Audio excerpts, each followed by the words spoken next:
샬롬 사랑하는 주 예수교회 성도 여러분, 오늘은 5월 3일 금요일입니다. 새해를 주신 또 새 한 주를 은혜 가운데 보내게 하신 하나님께 감사드리며 오늘도 주님이 주시는 새 힘으로 힘차게 출발하는 하루 되기를 바랍니다. 오늘 찬송가는 새 찬송가 93장 예수는 나의 힘이요, 함께 찬양하시겠습니다.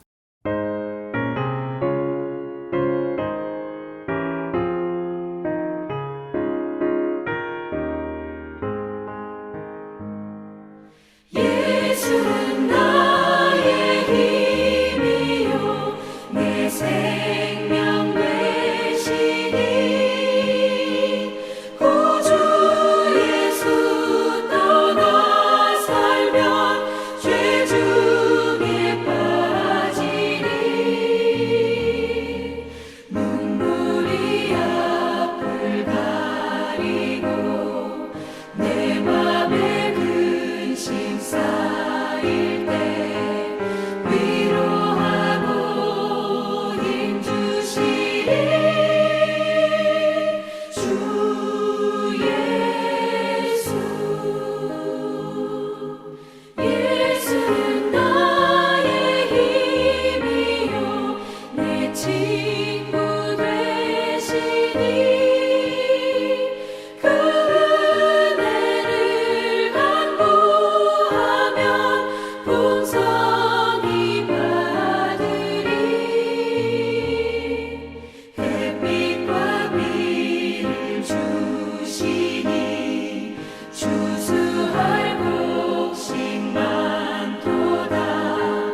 귀한 열매 주시느니 주 예수.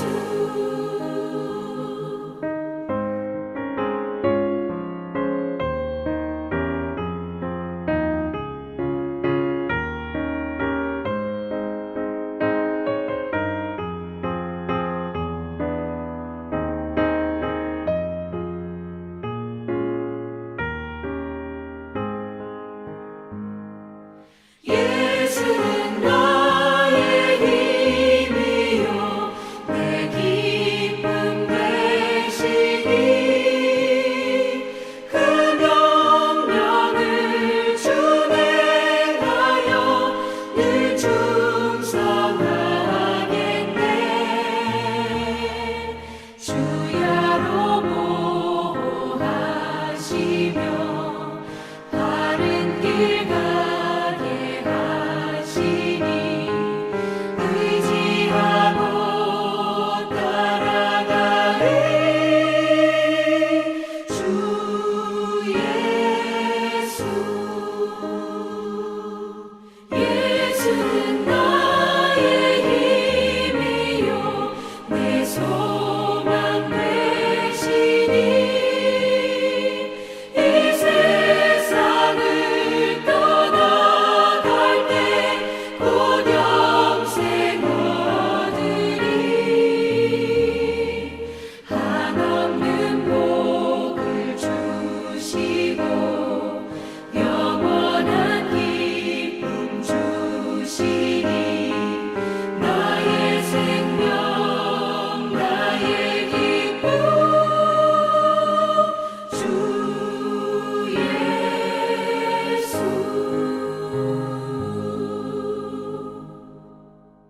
아멘. 오늘도 우리의 힘이 되시는 주님을 찬양합니다. 오늘 멜기티 말씀은 열왕기상 12장 말씀 21절부터 33절 말씀입니다. 하나님의 말씀 함께 나눕니다. 르호보암이 예루살렘에 이르러 유다 온 족속과 베냐민 지파를 모으니 택한 용사가 18만 명이라. 이스라엘 족속과 싸워 나라를 회복하여 솔로몬의 아들 르호보암에게 돌리려 하더니 하나님의 말씀이 하나님의 사람 스마야에게 임하여 이르시되 솔로몬의 아들 유다 왕 르호보암과 유다와 베냐민 온 족속과 또 그 남은 백성에게 말하여 이르기를 여호와의 말씀이 너희는 올라가지 말라. 너희 형제 이스라엘 자손과 싸우지 말고 각기 집으로 돌아가라. 이 일이 나로 말미암아 난 것이라 하셨도다 하라 하신지라. 그들이 여호와의 말씀을 듣고 그 말씀을 따라 돌아갔더라. 여로보암이 에브라임 산지에 세겜을 건축하고 거기서 살며 또 거기서 나가서 분우회를 건축하고 그의 마음에 스스로 이르기를 나라가 이제 다윗의 집으로 돌아가리로다.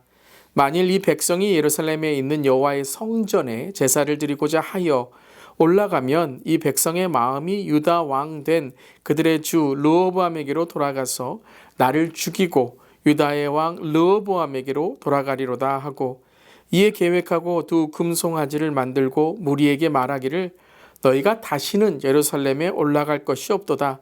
이스라엘아, 이는 너희를 애굽 땅에서 인도하여 올린 너희의 신들이라 하고 하나는 베델에 두고 하나는 단에 둔지라.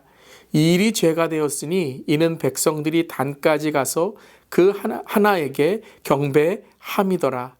그가 또 산당들을 짓고 레위 자손 아닌 보통 백성으로 제사장을 삼고 8째 달 곧 그 달 15째 날로 절기를 정하여 유다의 절기와 비슷하게 하고 제단에 올라가되 베델에서 그와 같이 행하여 그가 만든 송아지에게 제사를 드렸으며 그가 지은 산당의 제사장을 베델에게 세웠더라.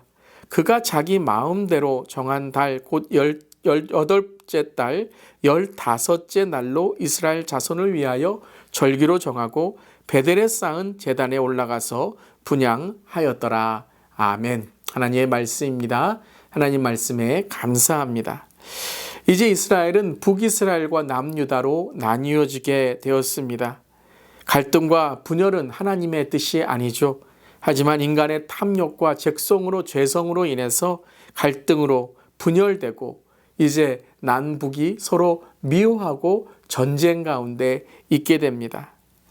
특별히 전쟁 가운데 있는 이 땅의 모든 나라들을 위해 기도하고 또 분열 가운데 있는 우리 한반도 땅을 위해 더욱 기도할 수 있기를 바랍니다. 나라가 남북으로 나뉘자 이제 남유다의 르호보암은 전쟁을 준비합니다. 베냐민 지파와 함께 18만 명의 군대를 모으게 되지요. 전쟁이 일어나게 됩니다.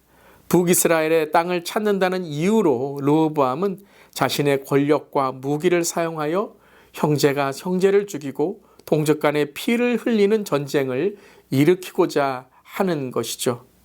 르호보암은 자신의 죄와 교만으로 인한 이 분열을 깨닫지 못하고 오히려 세상의 방법과 자기의 권력을 사용해서 전쟁을 일으키려고 하는 것입니다. 이것이 사탄의 바로 계획인 것이죠. 갈등과 분열만 일으키는 것이 아니라 이 분열로 인해서 전쟁을 일으키고 서로 싸우고 죽이게 하는 것입니다. 이것은 북이스라엘만이 아니라 남유다의 백성들도 이제 희생되어야 되는 전쟁인 것이죠. 그렇지만 하나님은 이 전쟁을 막으십니다. 스마야 선지자를 보내서 24절에 이렇게 말씀하시죠. 여호와의 말씀이 너희는 올라가지 말라. 너희 형제 이스라엘 자손과 싸우지 말고 각기 집으로 돌아가라. 이 일이 나로 말미암아 난 것이라 하셨다 하라 하신지라. 그들이 여호와의 말씀을 듣고 그 말씀을 따라 돌아갔더라. 하나님께서는 스마야 선지자를 준비하셔서 르호보암을 깨닫게 하시고 백성들을 깨닫게 하신 것이죠. 여기에서 참 중요한 이 하나님의 뜻을 전하는 사람의 모습을 우리는 보게 됩니다. 죽음을 무릅쓰고 르호보암 왕에게 나가서 하나님의 뜻을 전한 이 스마야 선지자의 용기가 오늘 우리에게 교훈이 됩니다. 또한 오늘 말씀에 그들이 여호와의 말씀을 듣고 그 말씀을 따라 돌아갔더라라고 오늘 전하고 있습니다. 즉 하나님의 말씀에 순종한 사람들, 이 순종을 통해서 오늘 전쟁은 막아지게 된 것이죠. 형제라는 것을 깨닫게 하시고 또한 전쟁은 하나님의 뜻이 아닌 것을 말씀하실 때에 이 하나님의 뜻과 하나님의 말씀에 순종하게 되는 것입니다. 자, 이 장면과 함께 이제 25절에서는 북이스라엘의 영적인 현실, 이제 북이스라엘이 어떻게 타락하게 되었는가를 우리에게 전해주고 있는 것이죠. 전쟁을 막아주시고 지켜주신 하나님, 그리고 여로보암을 남유다를 깨닫게 하시려고 북이스라엘의 왕으로 세우신 하나님, 여로보암은 그 하나님을 잊어버리고 있었던 것입니다. 그리고 오늘 29절에 여로보암은 금송아지를 만들어서 단과 베델에 둡니다. 이것은 바로 북이스라엘의 가장 북쪽과 남쪽을 상징하는 온 북이스라엘이 바로 이 우상으로 섬기는 나라가 되었다라는 것이죠. 그리고 30절에 그의 행동을 이렇게 오늘 말씀은 평가합니다. 이 일이 죄가 되었으니 이는 백성들이 단까지 가서 그 하나에게 경배함이더라. 또한 그는 레위 자손이 아닌 자기 마음에 드는 백성들을 제사장으로 삼고 유다 절기와 비슷하게 절기를 삼아 금송아지를 섬기게 합니다. 이 일이 죄가 되었다라는 것이죠. 여로보암의 이 타락이 바로 이제 북이스라엘의 영적인 현실을 이끌어가게 만드는 것입니다.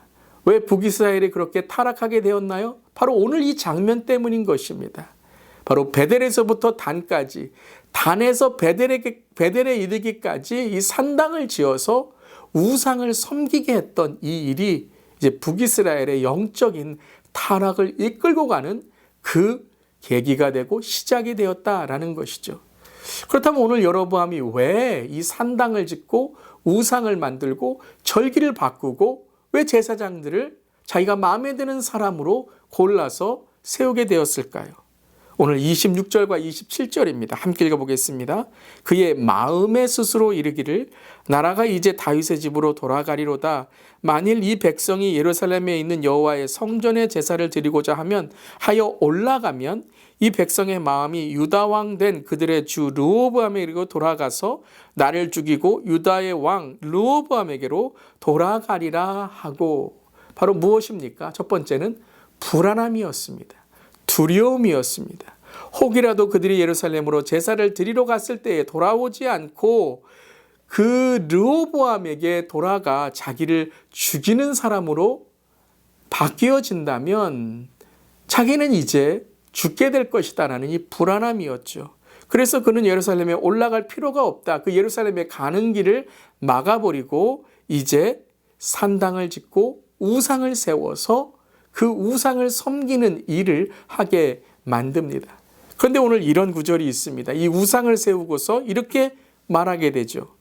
너희를 애굽 땅에서 인도하여 올리신 너희의 신들이라. 다시 말하면 이 금송아지가 하나님이다 라고 말한 것인데요. 여러분, 이 구절을 우리가 기억하고 있죠.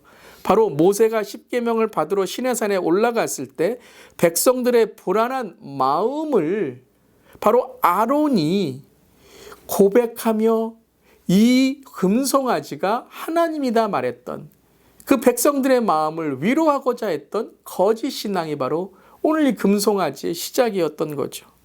바로 불안한 마음 가운데, 두려운 마음 가운데, 기다리지 못하는 마음 가운데 하나님과 멀어진 삶을 여로보암이 살았을 때 이러한 우상을, 금송아지를 만드는 일이 되었다라는 것입니다. 첫 번째는 불안함이었는데요. 두 번째 오늘 말씀을 보면 무엇이 없죠? 그렇습니다. 말씀과 기도가 사라져 버렸다라는 것이죠.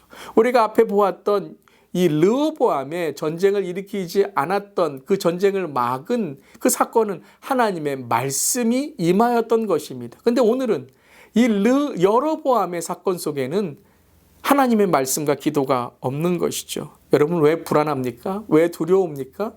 말씀과 기도가 사라지기 때문입니다. 언제나 우리의 삶은 연약함과 부족함이 있습니다. 우리는 항상 강할 수 없습니다. 연약합니다. 항상 우리는 만족할 수 없는 것입니다. 우리는 부족합니다. 때로는 내 자신과 물질과 권력과 재능과 지식 가운데 우리는 때론 이러한 부족함과 연약함을 깨닫게 되죠. 그런데 그때 우리가 해야 될 일이 무엇이죠? 능하시고 부하시고 더 힘이 세시고 모든 것에 왕이 되시고 하나님 되시는 주님께 나아가는 것입니다. 그것만이 우리의 불안함과 두려움을 이길 수 있는 것이죠. 사랑하는 성도 여러분, 금송아지가 말씀과 예배를 대체할 수 없습니다.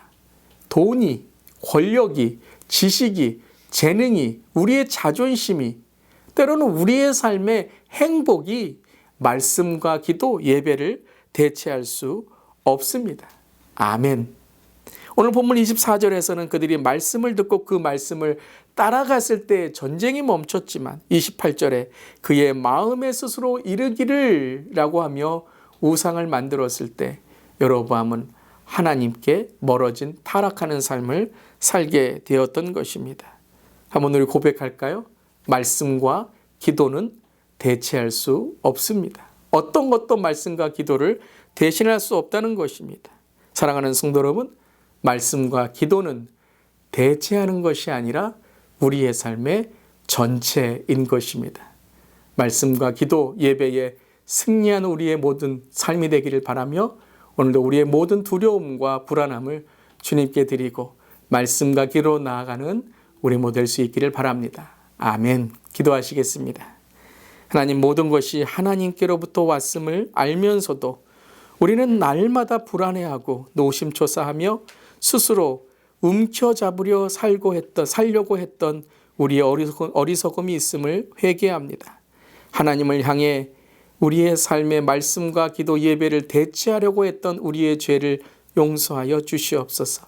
비슷한 것은 가짜 신앙일 수 있습니다. 오늘도 말씀과 기도 예배를 지키며 오늘 이 아침에도 말씀과 기도로 주와 동행하기를 간절히 원합니다. 그래서 오늘 하루 우리의 모든 삶이 말씀과 기도와 예배로 승리하는 삶이 되게 하여 주시옵소서. 주님 감사드리며 예수님의 이름으로 기도드리옵나이다.